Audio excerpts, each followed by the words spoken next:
Et c'est parti pour ce grand cours JavaScript, maîtriser le langage le plus populaire. Dans ce cours, je vous offre le code source de A à Z. Vous allez le voir à la fin de cette vidéo. Il y a énormément de sections, de leçons que je vous ai déjà préparées.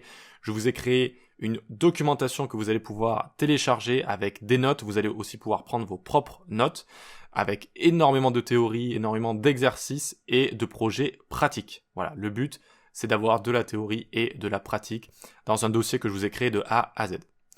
Ok, donc le JavaScript, c'est le langage de programmation le plus utilisé du monde aujourd'hui. Omniprésent sur le web, il a été créé à la base pour ça, même si aujourd'hui on peut l'utiliser aussi côté mobile, côté desktop, en back-end, en front-end, on peut l'utiliser partout aujourd'hui, mais à la base, originellement, il a été créé pour le web.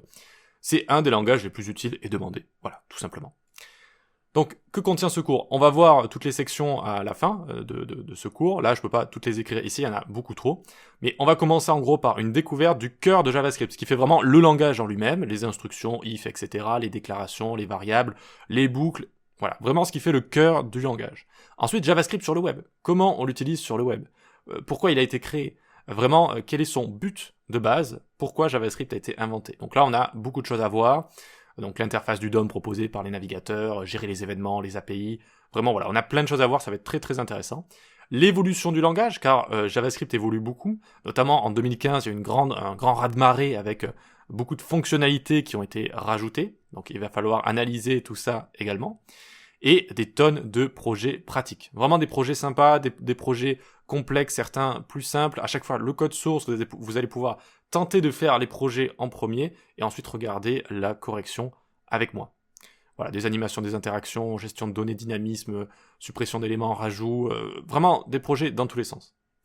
Très bien, maintenant je vais vous montrer des fonctionnalités en fait de JavaScript, pourquoi ça a été créé sur le web de base, et ce que vous allez pouvoir à la fin du cours faire tout seul en fait. Vous allez avoir assez de connaissances pour faire ça tout seul. Donc j'ai pris quelques projets de mes cours, j'ai pris quelques projets qu'on va faire dans le cours JS également. Donc là par exemple rajouter un scroll do, on appelle ça un smooth scroll, d'accord? Donc hop, on a un scroll do juste ici. On a un slider qui est juste là, automatique mais aussi avec les petits points sur lesquels on peut cliquer. Donc JavaScript, de base, sert à manipuler des pages web. On dit qu'on rajoute un côté dynamique aux pages web, avec des événements et des réponses à ces événements. Par exemple, là je clique par exemple, vous voyez? Ce genre de choses. Ensuite, donc ici, on va pouvoir faire des créations un petit peu plus inventives, un peu plus créatives et stylées comme ça. Donc là, par exemple, ce sont des particules créées sur un canvas. Le canvas, c'est, si vous voulez, un tableau, un événement spécial. Et en JavaScript, on va pouvoir créer des points, des lignes. Et avec un peu de mathématiques, on va pouvoir faire rejoindre tout ça. Alors, à part quand on fait des animations comme ça, un petit peu poussées sur les canvas, de manière générale, il n'y a pas besoin d'être un pro des mathématiques. Même là, il n'y a pas besoin d'être un pro des mathématiques. Il y en a un petit peu plus que dans un projet basique sur le web JavaScript, mais ça reste sympathique et vraiment très fun à faire. Ensuite, juste ici, on a un player audio, par exemple, donc qui sert à jouer de la musique. Voilà, je peux me déplacer, je peux changer la piste juste ici, la musique en cours. Donc, ce genre de fonctionnalité, c'est vraiment typique de JavaScript. Play, pause, shuffle, cliquer juste ici, adapter une interface à des fonctionnalités, c'est vraiment le cœur absolu de JS sur le web, et ailleurs d'ailleurs. Ici, on a un générateur de mots de passe, par exemple, regardez, je vais, hop, changer la taille du mot de passe juste ici, et hop, je génère comme ça différents mots de passe. Si je veux seulement des nombres, je vais juste cocher « contient des nombres », par exemple, etc., etc. Ensuite, qu'est-ce qu'on a ici? Un scroll infini, je suis sûr que vous avez déjà connu ça sur le web ou ailleurs, vous allez scroller, et vous allez avoir des images qui chargent, ou des posts qui chargent, ou quoi que ce soit. Donc ça aussi, on va savoir le faire.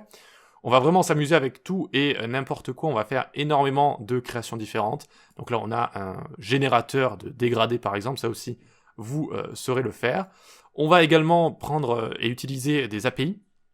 Alors, des API, il y en a de toutes sortes. Ici, je parle d'API REST, c'est-à-dire qu'on va aller chercher des données quelque part sur le web. On va faire une requête HTTP, un appel vers une API REST qui va en fait nous retourner en réponse des données. Donc là, je ne suis pas à Trenton, USA, mais j'ai mon VPN qui est à New Jersey ici, donc qui est dans cet endroit-là. Voilà. Et donc, il fait 15 degrés là-bas, et c'est la nuit en ce moment là-bas. Ok, donc vraiment on va faire toutes sortes de projets très très sympas. Il y en a tellement que je ne peux même pas tous vous les montrer ici, et je n'exagère même pas, je vais vous montrer les sections juste après, d'accord? Donc là bon, c'est un générateur de confettis, c'est fun, mais parfois, même des petits projets d'animation permettent de vous apprendre énormément de choses, parce que on va manipuler certaines caractéristiques, on va utiliser certaines compétences pratiques pour gérer tout ça, à chaque fois en respectant un cahier des charges, c'est-à-dire performant, que ce soit accessible, que ce soit maintenable, flexible. Donc vraiment, même des petits projets peuvent parfois vous apporter beaucoup. Donc pour terminer, regardez le plan du cours, je l'ai mis juste ici. Donc là, ce sont vraiment toutes les sections actuelles. Je me réserve le droit d'en rajouter également dans le futur, ou d'en mettre à jour. Et donc, vous allez les télécharger une à une. On va éviter de les télécharger toutes d'un coup, parce que déjà, le dossier est immense. Mais en plus, si on télécharge tout d'un coup, ça donne pas trop envie de finir. Ça peut faire un petit peu peur. Donc, on va commencer tranquillement avec les bases de JavaScript. Et vous voyez qu'à chaque fois, il y a des leçons. Il y a des leçons juste ici. Et voilà, à chaque fois, il y a des commentaires. Il y a des choses qu'on va découvrir ensemble. On va coder, en fait, à chaque fois ici. Et vous aurez vos propres commentaires. Alors, d'abord, mes commentaires à moi. Mais si vous avez envie d'en rajouter vous-même, eh bien, vous allez pouvoir en rajouter absolument partout, renommer des choses si ça ne vous paraît pas trop clair, rajouter des commentaires, et surtout tester et coder avec moi. Ça va être génial pour ça, c'est-à-dire que vous allez directement pouvoir coder dans toutes ces leçons et faire vos propres manipulations de votre côté. Voilà, rencontrer vos propres erreurs, vos propres bugs, et faire vos propres tests de votre côté. Et vous allez comme ça pouvoir revenir ensuite plus tard. Imaginons vous, quand vous aurez terminé la formation, si vous avez envie de vous rappeler de quelque chose, du DOM, le hosting par exemple, le lissage, certaines instructions, les fonctions, les objets, etc. Vous allez pouvoir revenir dans la leçon, voir mes notes, vos notes, ce qu'on a fait. Vous allez pouvoir re-regarder les vidéos également si vous le souhaitez.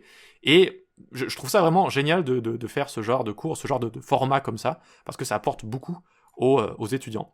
Évidemment, ça me prend énormément de temps, ça c'est clair, mais c'est utile, je pense. Et donc, à la fin de chaque section, vous verrez exercices. Vous voyez, à chaque fois, il y a des exercices. Donc, on a différents exercices. Alors, au début, ce sera très simple. Ensuite, ça deviendra un petit peu plus complexe.